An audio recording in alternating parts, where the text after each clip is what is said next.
Hey everybody, welcome back. I promised this. I know I am long overdue for this, but better later than never, right? And I wanted to talk about, now that it's been over at least a month, probably more like a month and a half, the Last Dance, the Chicago Bull, focused a lot on Michael Jordan, but it was about the Chicago Bulls from like the ground up documentary, and it was really good. A lot of never. I thought I'd seen all, but there was a lot of never seen before footage behind the scenes, the locker room, and afterwards.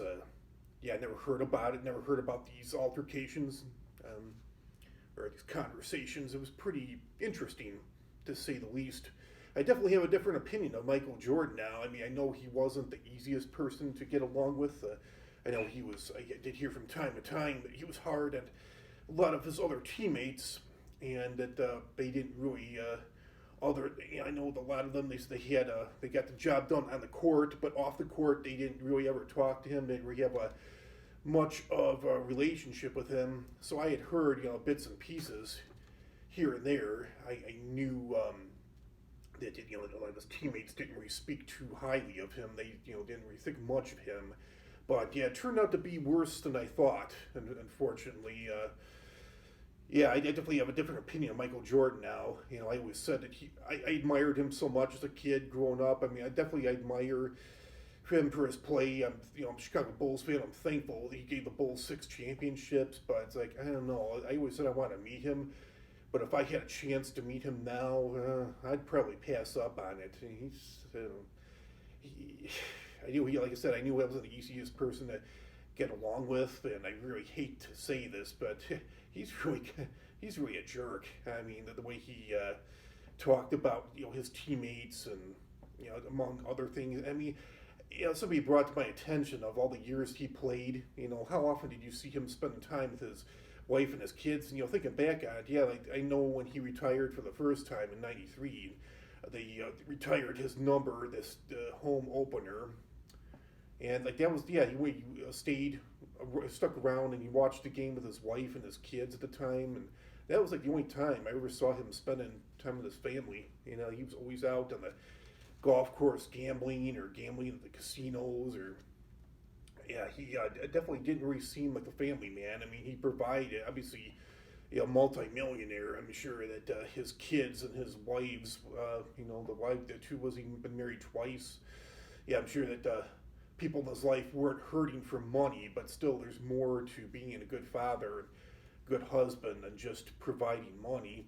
And going back to the documentary, and I mean, he talked about Scottie Pippen being selfish, but I don't know, like, how's he not seen the fact that he said, like, oh, I'm not going to play. Word was going around that was going to be their last year. I mean, Jerry Krause, the GM of the Bulls at the time, said, yeah, I don't care if they win 82 games. He said Phil Jackson, that's going to be his last year playing. And Jordan said, yeah, if Pippen didn't come back, Pippen was unhappy, and he said he probably wasn't going to be back. It was last year in his contract, and Jordan had said, yeah, if Phil Jackson was not the coach, he's not going to play for another coach. I'm not going to play if Scottie Pippen isn't going to be back. It's like, okay, you made those statements. How do you consider that not selfish? But he was talking. I do think Pippen was underpaid all the years he played for the Bulls, and he was wanting a new contract and more money. And he was talking about Scottie Pippen being selfish. Scottie Pippen, he said he wanted to fuck up his summer. He should have had this. Other players, it was his choice, but other players, Phil Jackson said he should have had the. I think he needed like foot surgery, ankle surgery, something like that. And he waited right until the beginning of the season so he could sit out like the first 20, 30 games. And you could tell that the Bulls were not the same team without him. And I think Pippen was trying to prove that they did need him on the court in order to be a good team, in order to win the last championship. And they were saying that they should have had the surgery done at the beginning of the summer, not wait until right before the season. So Jordan said that Pippen was selfish because of that. But I mean, okay, true. But I do think that Jordan was being selfish in his own ways too. Um, so yeah, I definitely have a appreciate for what Michael Jordan did on the court, but him as a person, if I had a chance to meet other celebrities, I met other Bulls. I met Scottie Pippen, Horace Grant, Bob Love. I met Cliff Levingston and Craig Hodges. But yeah, it was pleasant to meet them. But yeah, I mean, Scottie Pippen is definitely seemed like a much cooler person to meet than Jordan. Yeah, if I had a chance to meet Jordan now, I mean, I'd probably pass up on it. I'd probably rather being a chef. I'd probably rather meet Gordon Ramsay or meet Judge Judy or a movie star like Clint Eastwood or Kevin Bacon. That's just how I feel. But yeah, definitely Jordan is in my opinion, is the great. It's not just because I'm a Chicago Bulls fan. I would probably think this even if I weren't a Bulls fan. But yeah, he is the greatest player to ever play the game, and I'm hoping a lot of younger people watch that and people that are LeBron fans. Taking nothing away. I mean, LeBron is a great player, but I'm sorry he's not Jordan. So I'm hoping. I think a lot of people are saying that LeBron is the best ever. Took a chance to watch that, and maybe they'll have a different opinion on that subject now. And some people some people even back in that generation, the championship one. There are some people that are my age, maybe a little bit older, probably a lot of Pistons fans too, bad Boys fans. Back in the day, a lot of people make the argument that Jordan didn't win a championship until there was no talent left, all the talent was washed up. Bullshit, and I'm gonna give you plenty of examples of that right now. I mean, true, the Bulls got past the Pistons, the bad boy era. They got past Isiah, and that was it for the Pistons. So that was pretty much the end of Isiah Thomas. The Celtics were pretty much already washed up, even though Bird was still a great player. He retired a year later. So Bird was pretty much over. And then the Bulls, they met up after they got past the Pistons that year in 91, they met up with the Lakers in the finals. Magic was still with the Lakers that year, and they beat them 4-1. And, Magic ended up retiring the next season. He found out he was HIV positive. Still participated in the All-Star game in 92. Still participated in the 92 Olympics. But, so again, a lot of people were saying, like, after that, after Bulls got past the Pistons, 91, they're trying to say that, from 91 to 98, there was no talent. Bullshit. There was talent, just a different kind of talent. I'm going to go over all of it right now. So, Charles Barkley, okay, he was still with the 76ers at the time. After the 92 season, he went to the Suns. And, he was in, the Bulls beat Barkley. He was with the Suns in 93. He got the 93 season MVP. They had the best record. 93, they had home court advantage. The Bulls still beat him 4-2. So what do you have to say about that? And they were in 97, 98 back to back with Utah Jazz, Karl Malone, John Stockton, both on a dream team. What do you have to say about that? 96, the Supersonics, Sean Kemp, Gary Payton beat them 4-2, nearly swept them. I mean, what do you have to say about that? Hakeem Olajuwon, he won the 2 years Jordan was out. He won back-to-back championships. Who knows? I don't know what would have happened if Jordan was still in the league those 2 years. He'd gone to the finals. But yeah, Barkley, after the Suns, he went on to the Houston Rockets. And did a good job with them. Reggie Miller, the Bulls, 98, met up with them, Eastern Conference Finals, beat them in 7 games. Shaq. Let's see here. The Bulls in 96. Orlando Magic, they had Shaq and Penny Hardaway. The Bulls swept them 4 games. Went on to the finals to beat the Supersonics. So what do you have to say about that? And then Shaq, after 96, went on to the Lakers. The Lakers then had Shaq and Kobe. Miami Heat, the Charlotte Hornets. Also had they drafted him same year as Shaq, '92. Same year Shaq was drafted. Alonzo Mourning, Grant Hill, drafted in '93. Clyde Drexler, Bulls beat him in '92 when he was at the Trailblazers, and he ended up after the Trailblazers. He went to the Rockets. Jason Kidd, the Spurs, David Robinson, Tim Duncan, a big rival of the Bulls after the Pistons, the New York Knicks, Patrick Ewing, Dominique Wilkins. What else do I have here? Is that it for? That's it. And let's see what I got to say about next. And Scottie Pippen too. He had come off back to back. I think he already a 3-time All-Star selection. Just came off back to back championships.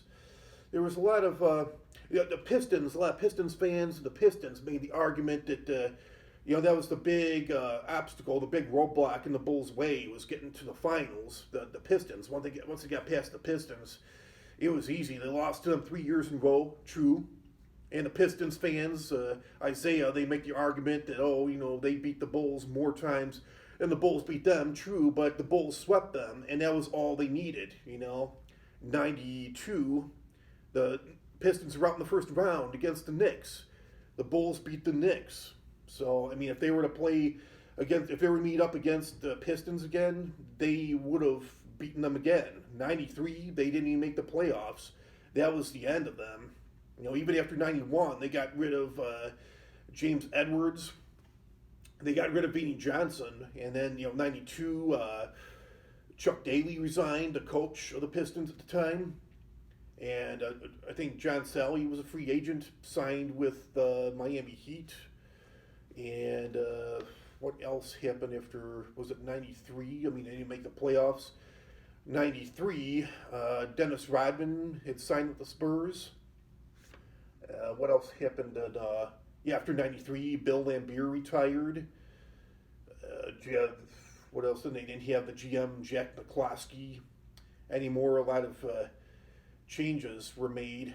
And then the next year they still had Joe Dumars. They had Joe Dumars was like the only person that was left. I think and also after '94 I think after '93 they didn't have Mark Aguirre anymore. They didn't have Rodman. 94, Isiah had a career-ending injury. Laimbeer retired. They were over. I'm trying to think of who else I'm leaving out. But yeah, that was basically it. The Bulls after 91. 91, Bulls swept them, and that was it. They only needed one time to beat them, and then the Bulls went on that championship run, and then the Pistons, they had gotten older in a way, but that was, the Bulls, they owned the Pistons after that during the regular season. Like the next year, they met up with them 5 times. They only lost once. They beat them the other 4 times. They owned them, and I think the one game they did lose to the Pistons, it was in Detroit, and it was only by 2 points. They almost won that game. Okay, and what was I going to say? That the Bulls, they owned the Pistons at home, I think, for like 9 years. The Pistons didn't even beat the Bulls at home. From like 19, I think they lost a regular season to the Pistons at home in 1990, and they didn't lose a regular season game to them home again until 1999, the lockout season after the Jordan era was over, long after the bad boy era was over. Joe Dumars was the only one still left. And there was, I think it's just all jealousy.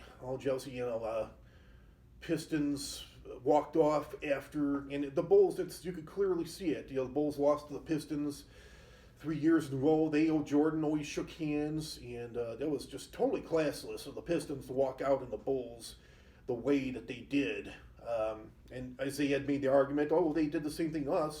No, they didn't. Jordan clearly shook hands with, the Pistons and Chuck Daly the 3 years that they had lost to them.